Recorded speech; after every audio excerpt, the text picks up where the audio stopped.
तो हेलो दोस्तों, स्वागत है आपके चैनल एग्ज़ाम वॉरियर राम में। और दोस्तों मैं आ चुका हूं आपके लिए एक बहुत दिनों से जो आप इसकी प्रतीक्षा कर रहे थे, इसकी आप राह देख रहे थे, हमारा प्रैक्टिस सेट की।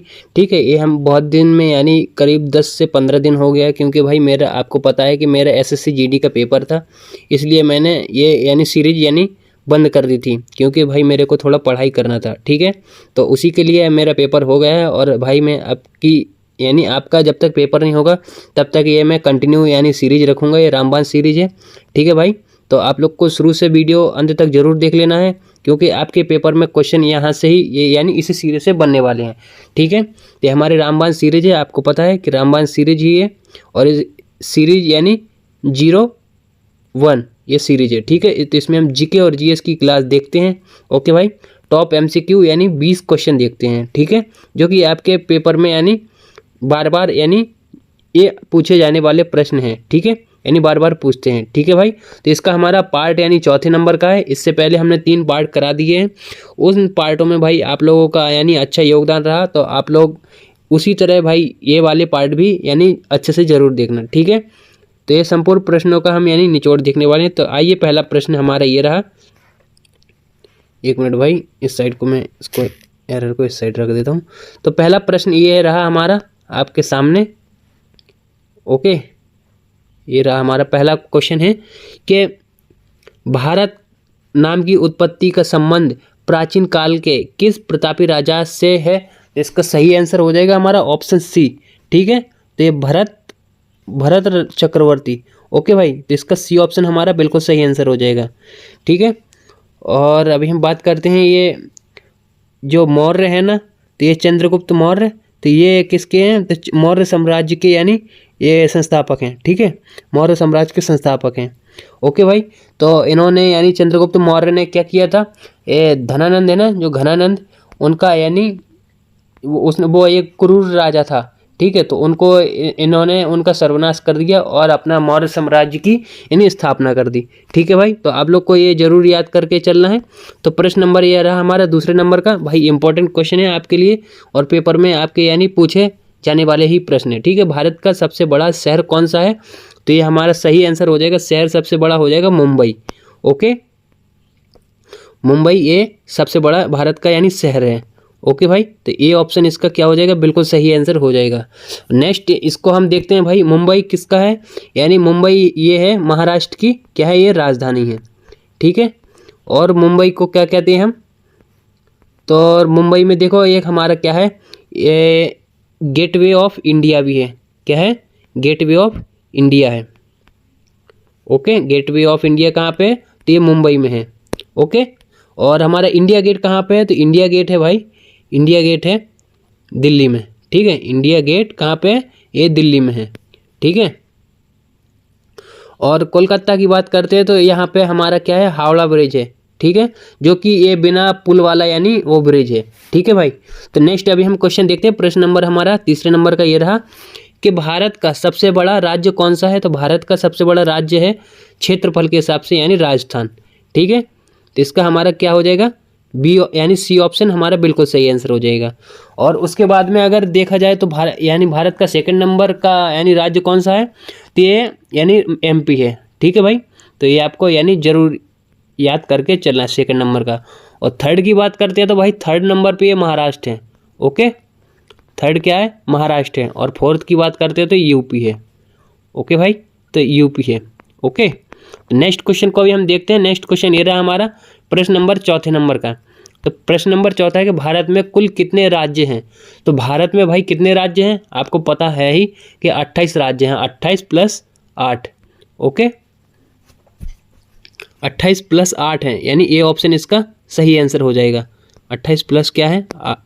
8। ओके, 8 क्या है भाई? तो ये 8 यूटी है, केंद्र शासित राज्य है। ठीक है, और अभी जो सबसे बाद का जो केंद्र शासित राज्य है तो वो कौन सा है? तो वो हो जाएगा, देखो लद्दाख है। क्या हो जाएगा? लद्दाख हो जाएगा, और जम्मू एंड कश्मीर हो जाएगा। ओके, तो ये हमारे दोनों ये आखिरी के लास्ट के वो केंद्र शासित राज्य हैं। तो नेक्स्ट क्वेश्चन हम देखते हैं। प्रश्न नंबर ये हमारा 5वें नंबर का ये रहा कि भारत का सबसे लंबी नदी, भारत की सबसे लंबी नदी कौन सी है। तो आपको मैंने भाई कितने बार बता दिया ये वाला प्रश्न। अगर बीएसएफ की अगर आपने क्लास नहीं देखी है तो वो वाला भी क्लास देख लेना, क्योंकि भाई आप लोग जीके जितना ही पढ़ोगे उतना ही आपके लिए यानी आपके पेपर के लिए उतना ही वैल्यूएबल रहेगा। ठीक है, तो जीके आप भाई कितना भी पढ़ो उतना ही कम होता है। लेकिन मैं ये सजेशन दूंगा आपको कि जो भी मैंने वो रामबाण सीरीज कराई है 30 बीएसएफ के लिए, क्योंकि वही क्वेश्चन आपके पेपर में आते हैं। तो आप लोग वो 30 जो भी क्लास किए हैं प्लेलिस्ट बना है, आप लोग उसको जरूर विजिट कर सकते हो, देख सकते हो। आपके पेपर में इंपॉर्टेंट वो टॉपिक है जीके का। ठीक है, तो आप लोग उसको जरूर देख लेना। तो इसका हमारा क्या है, डी ऑप्शन इसका सही आंसर है। और अगर इसकी अगर लंबाई की बात करेंगे तो भाई लंबाई कितनी है इसकी, तो 2525 इसकी क्या है, लंबाई है। ओके, जो कि भारत में है ये। और ये गंगा नदी को हम क्या, ये दूसरे देश में जाती है, तो ये वहाँ पे जाती है, तो इसका नाम क्या है, तो ये जाती है बांग्लादेश में जाती है, तो उसको उधर इसका नाम क्या रख दिया, तो उधर रखा पद्मा। ठीक है, और ये ब्रह्मपुत्र नदी है, तो ये हमारे भारत की सबसे लंबी सबसे चौड़ी नदी है। तो ये कहाँ से निकलती कहाँ से बहती है, तो ये असम राज्य से गुजरती है, और बंगाल की खाड़ी में ये भी जाती है, और ये भी गंगा नदी भी जाती है। ठीक है, तो आप लोग को एक क्वेश्चन जरूर याद करके चलना है। तो प्रश्न नंबर हमारा 6वें नंबर का ये रहा कि भारत का सबसे चौड़ी नदी कौन सी है। देखो अभी एक क्वेश्चन आ ही गया, ये है हमारा ए ऑप्शन। ठीक है, जो कि अभी मैंने आपके साथ एक्सप्लेनेशन कर दिया है। ठीक है, तो सबसे चौड़ी ब्रह्मपुत्र नदी है। ठीक है, तो नेक्स्ट क्वेश्चन हम देख लेंगे। प्रश्न नंबर हमारा 7वें नंबर का ये रहा कि भारत का सबसे ऊंची मीनार कौन सी है। तो भारत में सबसे ऊंची मीनार कौन सी है, तो आपको पता होगा कि ये कुतुब मीनार है। ठीक है, जो कि ये कुतुब मीनार बी ऑप्शन इसका सही आंसर हो जाएगा। तो आपको ये बताओ मुझे कि कुतुब मीनार किसने बनवाई थी। तो कुतुब मीनार बनाई थी कुतुबुद्दीन ऐबक ने। किसने बनाई थी, कुतुबुद्दीन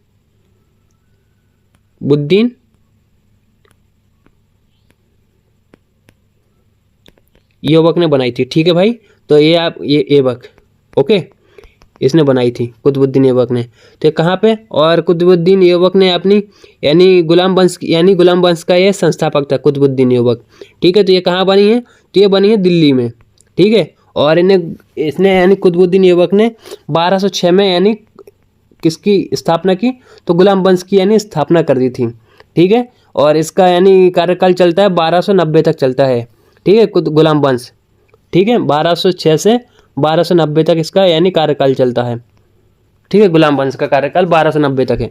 तो नेक्स्ट क्वेश्चन ये हमारा क्या हो जाएगा, प्रश्न नंबर हमारा 8वें नंबर का है भारत का सबसे लंबा बांध कौन सा है। तो भारत में सबसे लंबा बांध कौन सा हो जाएगा, तो ये है हीराकुंड बांध। ठीक है भाई, हीराकुंड बांध इसका सही आंसर हो जाएगा। ठीक है, तो सी ऑप्शन इसका सही आंसर होने वाला है। तो हीराकुंड बांध कहाँ पर स्थित है, ये आप मेरे को कमेंट करके जरूर बताना। ठीक है, और भाखड़ा नांगल बांध ये कौन सी नदी पर बंधा है, तो इसको आपको पता होना चाहिए कि ये सतलज नदी पे है, सतलज नदी पर है। ठीक है, कहाँ पर है, तो ये पंजाब में है। ओके भाई, तो नेक्स्ट क्वेश्चन अभी हम देखते हैं। प्रश्न नंबर हमारा नेक्स्ट हो जाएगा प्रश्न नंबर 9वें नंबर का। इंपॉर्टेंट क्वेश्चन है भाई, ये जो भी मैंने आपके लिए रखे हैं तो ये सभी इंपॉर्टेंट ही क्वेश्चन रखे हैं। तो भारत का सबसे लंबी सुरंग कौन सी है, भारत की सबसे लंबी सुरंग कौन सी है, इसमें से सही आंसर क्या हो जाएगा, तो इसमें से सबसे लंबी सुरंग है चेनानी नैसारी सुरंग। ठीक है, चेनानी नैसारी सुरंग, ये इसका सही आंसर है। तो ये ऑप्शन क्या हो जाएगा, इसका बिल्कुल करेक्ट आंसर हो जाएगा। नेक्स्ट क्वेश्चन हम देखते हैं। प्रश्न नंबर हमारा ये 10वें नंबर का ये रहा कि भारत का सबसे ऊंची मूर्ति कौन सी है। आपको पता होगा कि भाई ये स्टैच्यू ऑफ यूनिटी कहते हैं हम इसको। ठीक है, ये है 182 मीटर है। कितनी है, 182 मीटर है। तो और ये कहाँ पर है, तो ये आपको पता होना चाहिए कि ये गुजरात में है। कहाँ पे, गुजरात में है, गुजरात में है। ठीक है, कौन सी नदी पर है। ठीक है, तो ये नदी है इसकी नर्मदा नदी के तट पे ये स्टैच्यू ऑफ यूनिटी बनी है, जो कि स्टैच्यू ऑफ यूनिटी है। तो ये विश्व में सबसे ऊंची एक मूर्ति है। ठीक है भाई, तो इसका आंसर हमारा सी ऑप्शन बिल्कुल सही आंसर हो जाएगा। अच्छा, ये स्टैच्यू ऑफ यूनिटी है, तो इसका ये आप बताओ ये किसकी मूर्ति है। ठीक है, किसकी मूर्ति है? तो ये सरदार पटेल की, सरदार वल्लभ भाई पटेल की यानी मूर्ति है। ठीक है, इनको हम काय के नाम से भी जानते हैं? सरदार पटेल। ठीक है, इनको हम जानते हैं लौह पुरुष के नाम से भी जानते हैं। ओके, लौह पुरुष के नाम से भी हम इनको जानते हैं। तो ये आपके पेपर में यानी इनके यहाँ से यानी क्वेश्चन यानी 100%, मैं 101% बोलता हूँ कि यहाँ से क्वेश्चन यानी बनेगा ही बनेगा। ठीक है, तो ये वाला क्वेश्चन आपको जितना भी मैंने इसका चीरफाड़ किया है आपको अच्छे से यानी नोट्स बना के रखना है। ठीक है, तो प्रश्न नंबर हमारा ये 11वें नंबर का है कि भारत में प्रथम महिला विश्वविद्यालय कब स्थापित हुआ था? तो इसका सही आंसर क्या हो जाएगा? तो इसका सही आंसर हो जाएगा 1916 में हुआ था। ठीक है, 1916 क्या हो जाएगा? इसका सही आंसर हो जाएगा सी ऑप्शन। ओके, तो नेक्स्ट क्वेश्चन अभी हम देखते हैं प्रश्न नंबर हमारा, और 1916 में कौन आई थी यानी, चलो अभी जाने दो, नेक्स्ट टाइम अभी हम बात कर लेंगे। तो सी ऑप्शन इसका सही आंसर हो जाएगा। नेक्स्ट क्वेश्चन ये रहा प्रश्न नंबर 12वां हमारा कि भारत का प्रथम महिला विश्वविद्यालय कौन सा है? यानी विश्वविद्यालय है तो कौन सा ये? SNDT महिला विद्यालय। ठीक है, SNDT महिला विश्वविद्यालय। ओके, जो कि आपके बी ऑप्शन में दिया हुआ है इसका आंसर। ठीक है, तो नेक्स्ट क्वेश्चन ये रहा हमारा प्रश्न नंबर 13वें नंबर का, भारत का प्रथम महिला विश्वविद्यालय कहाँ स्थापित हुआ था? तो ये भी आपको पता होना चाहिए कि ये हुआ था प्रथम यानी विश्वविद्यालय महिला का मुंबई में हुआ था। ठीक है, जो कि आपके सी ऑप्शन में यानी सही आंसर दिया है। और हाँ भाई, एक मैं पूछ रहा हूँ कि भारत में एक ऐसी यानी ऐसा स्कूल किसने यानी बनाया था या फिर पढ़ाने के लिए, जो महिलाओं के लिए पहली बार ऐसी कौन सी महिला थी जिन्होंने यानी अपने घर में खुद पढ़ाया था? तो वो कौन थी? तो वो थी सावित्रीबाई फुले। ठीक है, सावित्रीबाई फुले थी, फुले। ओके भाई, इन्होंने अपने घर में ही यानी लड़कियों को यानी खुद अपने घर में इन्होंने ट्यूशन पढ़ाया है। ठीक है, और इन्होंने एक अपने घर में ही यानी एक स्कूल खोला था 1849 में। ठीक है, तो ये आपको यानी फैक्ट ये सभी आपको याद करके चलना है। तो नेक्स्ट क्वेश्चन ये रहा हमारा प्रश्न नंबर 14वें नंबर का। तो 14वें नंबर का क्वेश्चन है कि एशियाई खेलों में स्वर्ण पदक प्राप्त करने वाली पहली भारतीय महिला कौन थी? तो इसका सही आंसर क्या हो जाएगा? तो इसका सही आंसर है हमारा ऑप्शन ए। देखो ये SSC GD में पूछा गया है। ठीक है, ये वाला प्रश्न SSC GD में, तो ये ऑप्शन इसका सही आंसर हो जाएगा। SSC GD में ये प्रश्न पूछा गया है। ठीक है, तो आपके भी पेपर में पूछा जाएगा, ऐसी उम्मीद करता हूँ। आप लोग जरूर इसको अच्छे से यानी याद करके चलना। ठीक है, नेक्स्ट क्वेश्चन हम देखते हैं। प्रश्न नंबर हमारा ये 15वें नंबर का रहा कि माउंट एवरेस्ट पर चढ़ने वाली पहली भारतीय महिला कौन थी? तो इसका सही आंसर क्या हो जाएगा? हमारा ऑप्शन सी करेक्ट आंसर हो जाएगा। ठीक है, सी ऑप्शन क्या हो जाएगा? हमारा बिल्कुल करेक्ट आंसर होने वाला है। ओके, यानी बचेंद्री पाल इसका सही आंसर है। और हाँ, रजिया सुल्तान कौन थी? तो ये रजिया सुल्तान थी, ये पहली यानी रजिया सुल्तान यानी ये पहली महिला थी जिसने यानी किनको यानी क्या बोलते हैं उनको, ये पहली एक सुल्तान बनी। ठीक है, ये पहली महिला है जो सुल्तान बनी, रजिया सुल्तान। ठीक है, और इसने इसका कार्यकाल ये सुल्तान कब बनी थी? तो ये बनी थी 1236 में बनी थी। ओके, और ये बनी कब तक बनी रही? ये 1240 तक यानी बनी रही। ओके, और इसके बाद यानी इसका जो भी इल्तुतमिश है, हाँ इल्तुतमिश है, तो फिर इसके बाद वो आया। ठीक है भाई, तो आप लोग यानी जरूर इसको यानी अच्छे से रिवाइज करना। ठीक है, और सुचेता कृपनाली की बात करते हैं तो ये सुचेता कृपनाली क्या है? ये भारत की पहली CM है। ठीक है, भारत की क्या है? पहली CM है। ठीक है, सुचेता कृपनाली। और अभी हम बात करते हैं ये कल्पना चावला है। तो कल्पना चावला कौन है? तो कल्पना चावला ये है कि ये नासा से यानी भारत की ये यानी है, और इन्होंने यानी कल्पना चावला ये नासा से स्पेस सेंटर पे यानी स्पेस सेंटर से वहाँ पे गई थी, ये कहाँ पे? अंतरिक्ष में गई थी। ठीक है, तो इनका यानी वहाँ से आते आते ही इनका यानी वो रॉकेट है ना, तो वो यानी है यानी सर्वर इनका उनका यानी काम नहीं कर रहा था, तो इनका यानी सेफ नहीं आई, ये इनकी यानी वहाँ पे यानी क्या हुआ? मृत्यु हो गई। ठीक है, तो आप लोग इनके बारे में यानी चारों ऑप्शन के बारे में आप लोग जरूर यानी अच्छे से पढ़ सकते हो। तो प्रश्न नंबर अभी हमारा 16वें नंबर का है कि भारत की प्रथम महिला IPS कौन थी। तो इसका सही आंसर हो जाएगा ऑप्शन बी, करेक्ट आंसर हो जाएगा। ठीक है, कौन थी, तो ये थी किरण बेदी। ओके, और ये हमारे सरोजिनी नायडू कौन है भारत की पहली, तो ये हैं राज्यपाल। क्या है ये, राज्यपाल हैं पहली। ओके, फर्स्ट राज्यपाल, फर्स्ट गवर्नर। ठीक है, तो नेक्स्ट अभी हम क्वेश्चन देखते हैं। प्रश्न नंबर है हमारा 17वें नंबर का कि भारत की पहली महिला राज्यपाल कौन थी। देखो अभी यही क्वेश्चन आ गया। तो ये पहली महिला राज्यपाल थी सरोजिनी नायडू। ओके, जो कि आपके ए ऑप्शन में सही आंसर दिया हुआ है। और सुष्मिता सेन कौन थी, तो ये आप कमेंट करके ज़रूर मेरे को बताना। ओके, और ये प्रतिभा पाटिल कौन थी, तो ये भारत की